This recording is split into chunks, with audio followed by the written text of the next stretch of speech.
Let's make some easy at-home beignets. To make them, we're gonna be using these croissant rolls. So after we open it up, what we're gonna do is lay all of these flat.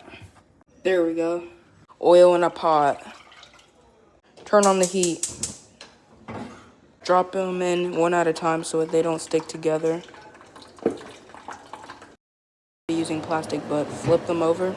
There we go, and I'm gonna get rid of that and use this. Once it's done frying, move it over to a plate with a paper towel until they're done. Yep, we gotta deal with that again. Shut up. What the? Oh my gosh, will this thing ever shut up? All right, there, we got it. I hate that stupid thing. Now cover them in powdered sugar, a lot of it.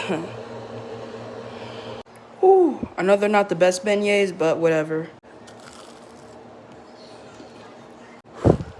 They're pretty good. Not the best thing I've ever had, but it's an easy dessert hack.